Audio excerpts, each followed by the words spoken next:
Hey guys, welcome to the Daily Word Bible Study, a plain and simple book by book, chapter by chapter, and verse by verse study through the entire Bible.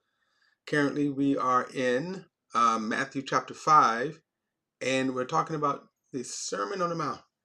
Now, kind of bear with me because it seems I'm having a lot of problems with my feed.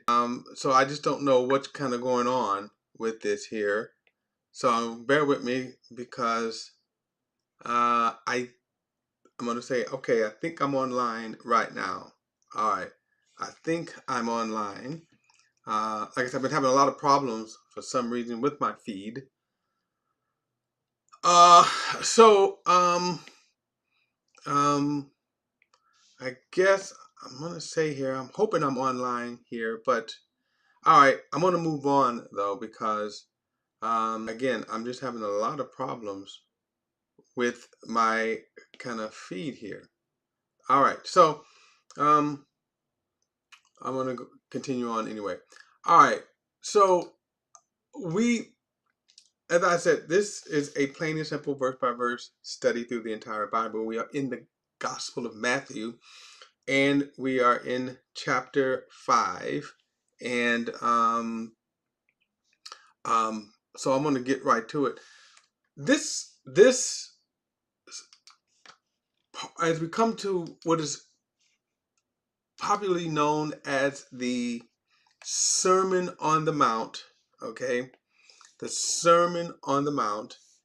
And a lot of, keep this in mind, the crowds have gathered around Jesus because they've heard him preach. They saw the miracles. He's healed tons of people, cast out devils out of people. And now they're gathering to him. Now, they're, in their mind, from this Jewish perspective, they're probably realizing this is the Messiah. And as such, their focus is not really where it should be because they're expecting the king. They are expecting the Messiah to the Roman Empire, restore Israel. There's another angle to this too, as the crowds are uh, uh, um, gathering around Jesus. If you look at verse 1, he says, when he saw the crowds, he went up to the mountains, and after it sat down, his disciples came to him. And so remember, so all of this crowds that he's going to call his disciples, not the apostles, but his disciples. And a lot of them have their own kind of expectations, their thoughts. I think one of the greatest takeaways from this is that what he is going to contrast as his disciples now gather around him is that I'm not the Pharisees. This is not religion. This is what they've been used to. They've been used to the teachings of the Pharisees. The Pharisees, they have been incredibly hypocritical, and people know that. If I wanted to add this, make this relevant for us today, I'm going to say most churches fall into the religious side of things. That most churches fall into just man-made traditions, opinions, and views. Oh yeah, they certainly teach on the word, they draw scriptures, but usually it kind of falls into, and I think unconsciously we fall into a religious framework. When Jesus is getting ready to kind of really give his criteria of what righteousness is. Later he's going to say, except your righteousness exceeds the righteousness of the Pharisees, he's in of heaven. And so, and so, um, as they come to him, they're not going to get the normal traditions, opinions, and bloviating from the Pharisees. He's now going to tell them, this is what I am going to now teach you about. I'm going to give you my standard of righteousness. So the first thing he says, then he began to teach them, saying, 3, the poor in spirit are blessed. Now, one thing is,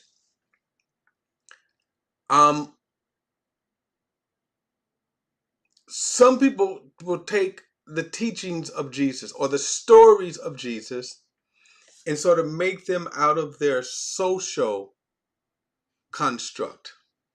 Now, you hear people say a lot, well, Jesus was a good teacher. He fed the poor. He cared about the poor. While that is true, that Jesus did care about the poor, Jesus, that's not what he's talking about in this sermon. That's my point here. When he says, so verses 3 to 9, what Jesus is going to build in us is character. This is not even about attitudes. This is not about having a cheerful attitude or a proper attitude. They call them the beatitudes. That's not what this is about. This is godly character. So the very first thing he says is the poor in spirit are blessed. Now, the word blessed, I think I got into it last time, where it means to be in a state of happiness now, or a state of contentment. And that usually is caused by something. And in this case, you are blessed because you come to God empty. And that's, you'll be surprised at the pride that people, when they come to God. That here's God, what I'm bringing to the table. This is what I'm going to bring to the table. And you hear people who get mad at God, people get disappointed. Why? Because this is what they bring to the table, which God doesn't accept. Notice he said, blessed are the poor in spirit. He's not talking about, again, he's not talking about poverty. He's not talking about any, the poor people.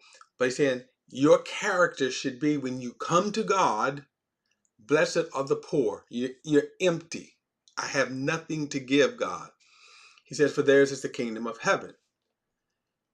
Then he says, those who mourn are blessed, for they will be comforted. Those who mourn, they will be comforted. Now, what are we mournful over? When you really see God, when you have a revelation, a clear perception of God, the light shines on your depravity. And you realize how wretched you are.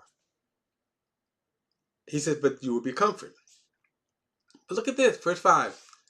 The gentle are blessed. I'm always amazed when I hear Christians brag about how tough they are. Brag about, for example, you hear how people, what they love about President-elect is how brash he is. They love all of the qualities that Jesus is not talking about here. They love those in President-elect. Christians I'm talking about. That's what they love about him. How he speaks his mind. I might add that Proverbs says the fool speaks all his mind, but I do digress. He says the gentle are blessed, for they will inherit the kingdom of heaven, the kingdom of earth. They will inherit the earth. And then he says, those who hunger and thirst for righteousness are blessed. He says, for they will be filled. Now, this is very interesting. And notice he says, those who hunger and thirst for righteousness. I used to always wonder, how can millions, billions, how can millions and billions follow false religions and false teachings? I mean, millions and billions. How can they follow false religions? I used to wonder about that. And one reason is that they're not hungering and thirsting for God. If it's anything that I would, um,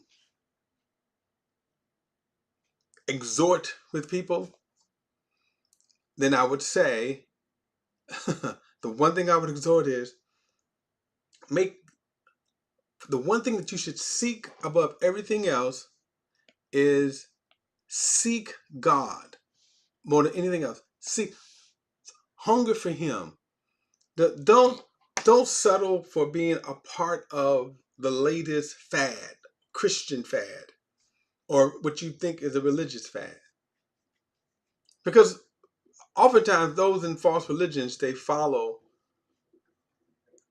they you follow stuff that you have to kind of ignore.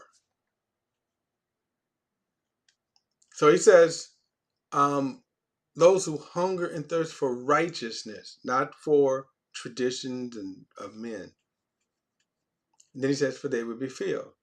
He says, the merciful are blessed, for they will be shown mercy. Again, I'm looking at these qualities. Remember, these are godly qualities. This is what we should possess in our spirits. And again, I see how people more than ever are not that they are not merciful. They don't seem to have any kind of what can I say? They don't seem to have any kind of quality about mercy these days. Verse 8, the pure in heart are blessed, for they will see God. Look at this one, verse 9. The peacemakers are blessed, for they will be called sons of God. Now, the peacemakers are going to be really in connection with our purpose here on the planet, where he says the peacemakers are blessed, for they will be called sons of God. Now, all of this is going to make sense kind of later as we move down. Our hearts should be that about making peace, sharing the peace of God, okay? Sharing the peace of God, preaching the peace of God. And this, the longer thing in terms of what is the peace of God? Well, the peace of God is found in Jesus. All right? The peace of God is those that are found in Jesus. Now,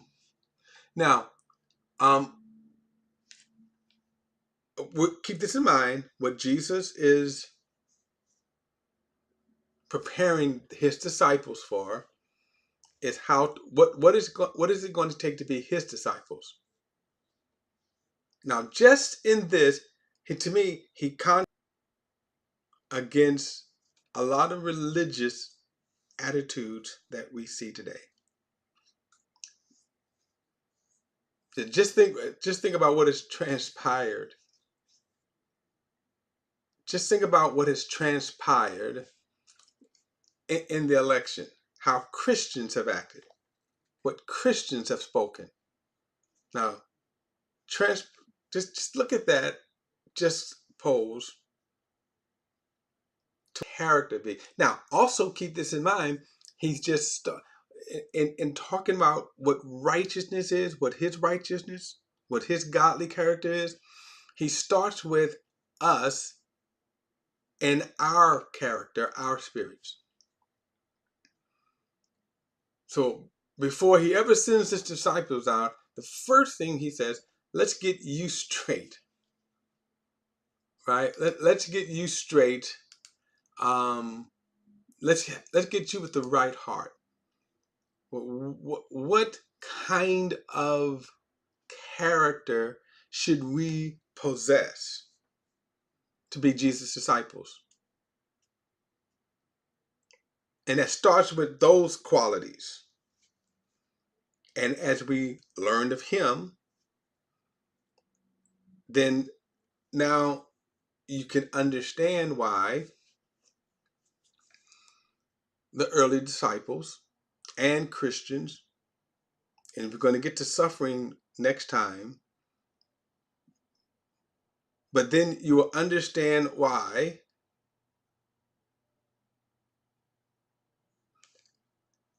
and what is the purpose, okay, of Christian suffering. Now, all of this will make sense later as Jesus goes on, because he's going to get into how we should perform religious acts.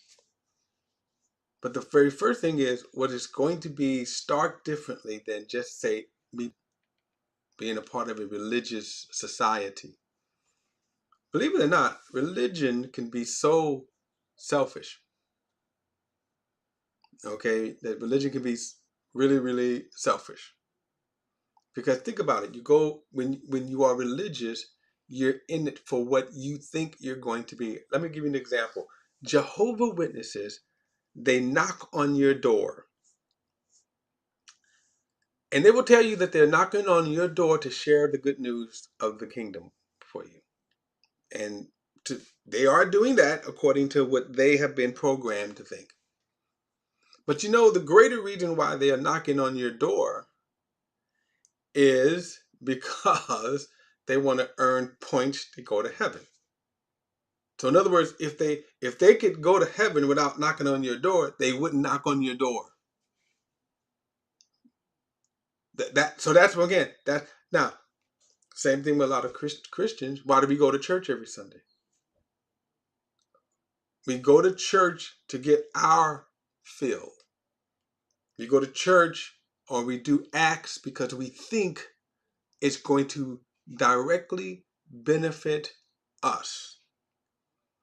You follow whatever teaching because you think it's going to benefit you. So when Jesus gives us these qualities here, he says, now, how are you going to be content, happy, fulfilled? See, the godly characters. That's why Christians could be in any kind of situation and condition and be happy because what? The characters that Jesus says here, because he is the one that is going to fill us. He is the one. And in doing so, what is going to happen is that, and I'll get to this later because I'm kind of jumping ahead, we're going to be a witness for the world to see. And that's what Jesus is preparing his disciples for. But he first has to kind of arrest their religious attention. And we'll get more into that next time. And hopefully my feed will be better. But don't forget to like and share this video and subscribe to BP The Bible Perspective. And as always, if you have a thought or comment, add it to the comment section below. All comments are welcome. And I will see you in the next study. Again, hopefully my feed will be better because I don't know what's going on here. But I'll see you next time.